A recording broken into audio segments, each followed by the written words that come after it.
যুদ্ধবিরতি চুক্তি, আন্তর্জাতিক সম্প্রদায়ের আহ্বান, কোনো কিছুকেই আমলে না নিয়ে মধ্যপ্রাচ্যে নৃশংসতা অব্যাহত রেখেছে বর্বর ইসরায়েল। তবে দখলদার ইসরায়েলের বিরুদ্ধে রুখে দাঁড়িয়েছে প্রতিরোধ সংগঠনগুলো। গত নভেম্বরের যুদ্ধবিরতি চুক্তির পর এবার প্রথমবারের মতো 22 মার্চ শনিবার লেবানন থেকে ইসরায়েলি ভূখণ্ডে একাধিক রকেট হামলা চালানো হয়েছে। জানা গেছে, বৈরুত থেকে ইসরায়েলের মেটুলার উত্তর সীমান্তবর্তী এলাকায় অন্তত 5টি রকেট নিক্ষেপ করা হয়েছে। তবে এই ঘটনায় ইসরায়েলে কেউ হতাহত হননি। এই হামলার পর রীতিমতো তেলে বেগুনে জ্বলে ওঠে দখলদার বাহিনী, যার ফলশ্রুতিতে বিগত 4 মাসের মধ্যে লেবাননে সবচেয়ে ভয়াবহ বিমান হামলা চালায় ইসরায়েল। ইসরায়েলের সেনাবাহিনী IDF জানিয়েছে, দক্ষিণ লেবাননে ইরান সমর্থিত সশস্ত্র রাজনৈতিক গোষ্ঠী হিজবুল্লাহর নিয়ন্ত্রণাধীন কয়েক ডজন রকেট লঞ্চার এবং একটি কমান্ড সেন্টারে বিমান হামলা চালিয়েছে ইসরায়েলি সৈন্যরা। তারা আরও জানিয়েছে যে তারা সীমান্ত অতিক্রমকারী 3টি প্রজেক্টাইলকে প্রতিহত করেছে। ইসরায়েলের প্রতিরক্ষা মন্ত্রী ইসরায়েল কাটজ জানিয়েছেন, তিনি লেবানন থেকে রকেট হামলার জবাব দিতে IDF-কে কড়া নির্দেশ দিয়েছেন। তিনি বলেন, আমরা গ্যালিলি সম্প্রদায়ের উপর লেবানন থেকে হামলা মেনে নেব না। আমরা গ্যালিলি সম্প্রদায়ের সুরক্ষার প্রতিশ্রুতি দিয়েছি এবং ঠিক তাই ঘটবে। তিনি আরও বলেন, লেবানন সরকার তার ভূখণ্ড থেকে যে কোনো ধরনেরই গুলি বর্ষণের জন্য দায়ী। আমি IDF-কে সেই অনুযায়ী প্রতিক্রিয়া জানাতে নির্দেশ দিয়ে রেখেছি। এদিকে লেবাননের স্বাস্থ্য মন্ত্রণালয় বলেছে, ইসরায়েলি বিমান হামলায় দক্ষিণ লেবাননে এক শিশু সহ অন্তত 2 জন নিহত ও 8 জন আহত হয়েছেন। তবে ইসরায়েলের রকেট হামলার অভিযোগ অস্বীকার করেছে লেবাননের হিজবুল্লাহ। লেবানন বলছে, ইসরায়েলের রকেট হামলার ঘটনায় তদন্ত শুরু হয়েছে। গোষ্ঠীটি বলেছে, তারা 14 মাসের সংঘাতের অবসানের লক্ষ্যে স্বাক্ষরিত লেবানন ইসরায়েল যুদ্ধবিরতি চুক্তির প্রতি অঙ্গীকারবদ্ধ রয়েছে। যুদ্ধবিধ্বস্ত গাজা উপত্যকায় হিজবুল্লাহর মিত্র হামাসের বিরুদ্ধে ইসরায়েল নতুন করে অভিযান শুরু করার পর শনিবার ইসরায়েল লেবাননে এই হামলা পাল্টা হামলার ঘটনা ঘটেছে। যুক্তরাষ্ট্র ও ফ্রান্সের মধ্যস্থতায় যুদ্ধবিরতি চুক্তি কার্যকর হওয়ার পর লেবানন ইসরায়েলের শনিবারের এই হামলা পাল্টা হামলাকে সবচেয়ে ভয়াবহ বলছে সংবাদ মাধ্যম BBC। চুক্তির শর্ত অনুযায়ী লেবাননের সেনাবাহিনী ইসরায়েলে হামলা করা থেকে সশস্ত্র গোষ্ঠীগুলোকে বিরত রাখতে দেশের দক্ষিণাঞ্চলে হাজার হাজার অতিরিক্ত সৈন্য মোতায়েন করেছে।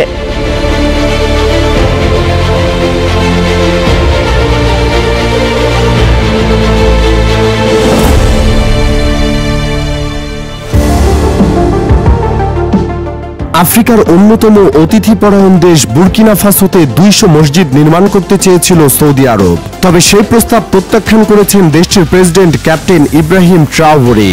তার পরিবর্তে তিনি সৌদি আরবকে অনুরোধ করেছেন যাতে তারা এমন প্রকল্পে বিনিয়োগ করে যা তার দেশের জনগণের জন্য আরও সহায়ক হবে, যেমন স্কুল, হাসপাতাল এবং এমন ব্যবসা যা কর্মসংস্থান সৃষ্টি করবে।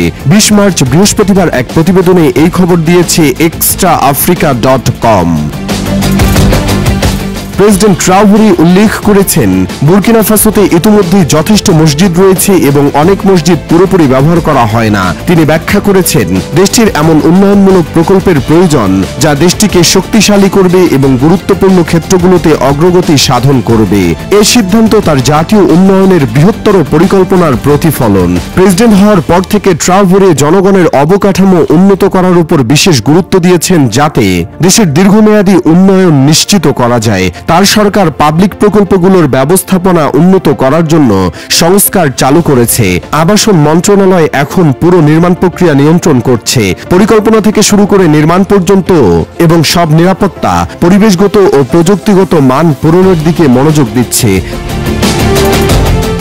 অবকাঠামো ছাড়াও ট্রাওরে গৃহহীনতার সমস্যা মোকাবেলা করার জন্য বিভিন্ন উদ্যোগ গ্রহণ করেছেন, বিশেষ করে নিরাপত্তা সমস্যার কারণে বাস্তুচ্যুত মানুষদের জন্য। গত বছরের 12 জুলাই তিনি 1000টি সামাজিক আবাসন ইউনিট নির্মাণের প্রকল্প ঘোষণা করেছিলেন, যা তার প্রতিশ্রুতি 2030 সালের মধ্যে সকল বুর্কিনাদের জন্য বাসস্থান নিশ্চিত করবেন। অর্থনৈতিকভাবে স্বাবলম্বীর দিকে তার প্রচেষ্টার অংশ হিসেবে প্রেসিডেন্ট আন্তর্জাতিক মুদ্রা তহবিল IMF থেকে আর্থিক সহায়তা প্রত্যাখ্যান করেছেন। এর পরিবর্তে তিনি দেশের নিজস্ব সম্পদ ব্যবহার করতে চান। তার সরকার কৃষি, স্থানীয় শিল্প এবং টেকসই উন্নয়নের দিকে মনোযোগ নিবদ্ধ করেছে, যাতে শক্তিশালী একটি অর্থনীতি গড়ে তোলা যায়। সৌদি প্রস্তাব প্রত্যাখ্যান করে প্রেসিডেন্ট ট্রাউবুরি স্পষ্ট করে দিয়েছেন তার অগ্রাধিকার হল শিক্ষা, স্বাস্থ্যসেবা এবং অর্থনৈতিক উন্নয়ন। তিনি বিশ্বাস করেন এই তিনটি ক্ষেত্র বুর্কিনা ফাসোর ভবিষ্যৎ উন্নয়ন নিশ্চিত করতে সবচেয়ে গুরুত্বপূর্ণ।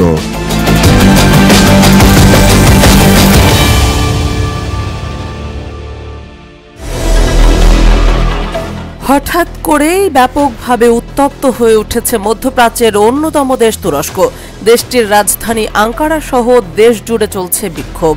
বুধবার সন্ত্রাসবাদে জড়িত থাকার অভিযোগে তুরস্কের ইস্তাম্বুলের মেয়র এক্রেম ইমামোগুলকে গ্রেপ্তার করে দেশটির পুলিশ। আগামী নির্বাচনে দেশটির প্রেসিডেন্ট রিসেপ তাইয়েপ এরদোয়ানের সম্ভাব্য প্রধান প্রতিদ্বন্দ্বী এই মেয়রকে গ্রেপ্তারের পর তার মুক্তির দাবিতে দেশ জুড়ে বিক্ষোভ শুরু করেন সমর্থকরা। বিক্ষোভের এক পর্যায়ে এরদোয়ানের পদত্যাগ দাবিও উঠেছে। দেশ জুড়ে বিক্ষোভের অভিযোগে অন্তত ৩৪৩ জন বিক্ষোভকারীকে গ্রেপ্তার করেছে দেশটির পুলিশ। শুক্রবার বিক্ষোভ চলাকালীন তাদের গ্রেপ্তার করা হয় বলে তুরস্কের কর্তৃপক্ষ জানিয়েছে। দুর্নীতি এবং সন্ত্রাসী গোষ্ঠীগুলোকে অর্থায়নের অভিযোগে ইস্তাম্বুলের মেয়র এক্রেম ইমামোগুলকে গ্রেপ্তার করা হয়েছে। দেশটির আগামী ২০২৮ সালের প্রেসিডেন্ট নির্বাচনে এরদোয়ানের প্রতিদ্বন্দ্বী হিসেবে ইমামোগুলের নাম ঘোষণার কয়েকদিন আগে তাকে গ্রেপ্তার করা হয়। শুক্রবার এক বক্তৃতায় দেশটির প্রেসিডেন্ট রিসেপ তাইয়েপ এরদোয়ান বিক্ষোভের নিন্দা জানিয়ে বলেছেন তার সরকার ভাঙচুর কিংবা রাস্তার সন্ত্রাসের কাছে আত্মসমর্পণ করবে না। তিনি বলেন, আমরা জনসাধারণের শৃঙ্খলায় কোনো ব্যাঘাত ঘটানো হলে তা মেনে নেব না।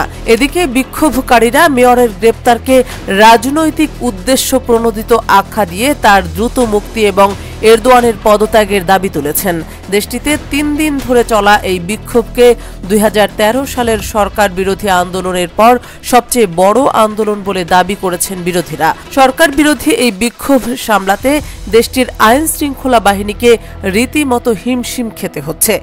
গ্রেপ্তারকৃত মেয়র ইমামোগুলকে শনিবার দেশটির আদালতে তোলা হয়। তার আগে টার্কিশ পুলিশ তাকে ব্যাপক জিজ্ঞাসাবাদ করেছে। আদালতে তোলার আগেও দেশ জুড়ে বিক্ষোভের ডাক দিয়েছেন বিরোধী দলীয় নেতাকর্মীরা। উল্লেখ্য যে ইস্তাম্বুলের মেয়র ইমামোগুল দেশটির ধর্মনিরপেক্ষ রিপাবলিকান পিপলস পার্টির নেতা। এরদোয়ানের অন্যতম শক্তিশালী রাজনৈতিক প্রতিদ্বন্দ্বী হিসেবে দেখা হয় CHPর এই নেতাকে। সম্প্রতি রাজনীতিবিদ, সাংবাদিক এবং ব্যবসায়ী সহ দেশটির শতাধিক নেতাকর্মীকে গ্রেপ্তার করেছে এরদোয়ান নেতৃত্বাধীন প্রশাসন। সর্বশেষ গত বুধবার ইস্তাম্বুলের মেয়রকে গ্রেপ্তার করা হয়। শুক্রবার ইস্তাম্বুলে ডাক দেওয়া বিক্ষোভ প্রতিবাদে হাজার হাজার মানুষ অংশ নেন। এ সময় বিক্ষোভকারীদের সঙ্গে দাঙ্গা পুলিশের সংঘর্ষ হয়। পরিস্থিতি নিয়ন্ত্রণে পুলিশ রাবার বুলেট ও পিপার গ্যাস নিক্ষেপ করে। এছাড়া দেশটির ইজমির শহরেও পুলিশের সঙ্গে বিক্ষোভকারীদের ব্যাপক সংঘর্ষের খবর পাওয়া গেছে।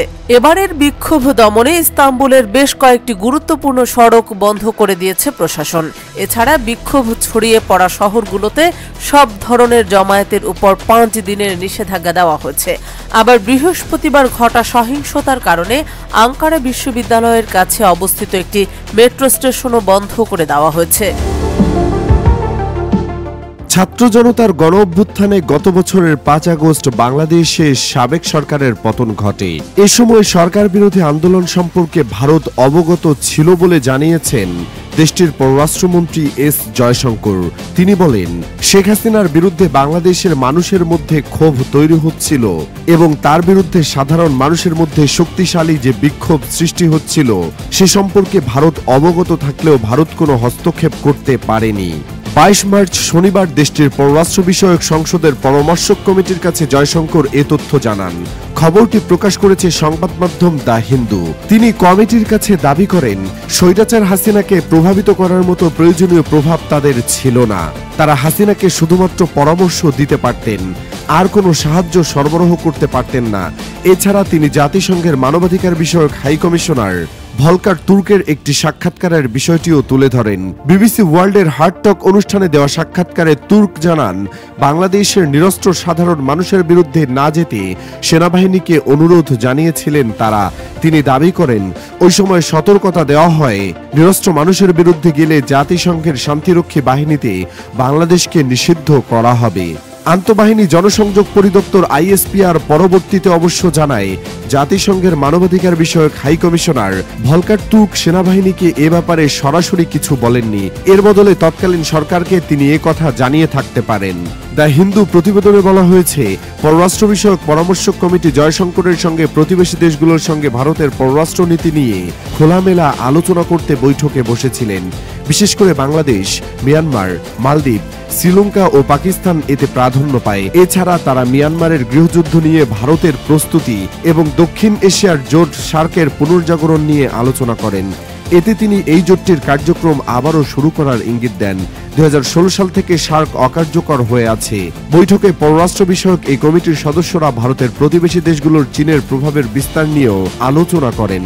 তারা জয়শঙ্করের কাছে জানতে চান, সামনের দশকে বাংলাদেশ, মালদ্বীপ, শ্রীলঙ্কা ও নেপালে চীনের প্রভাব ঠেকাতে ভারত কি পরিকল্পনা করছে।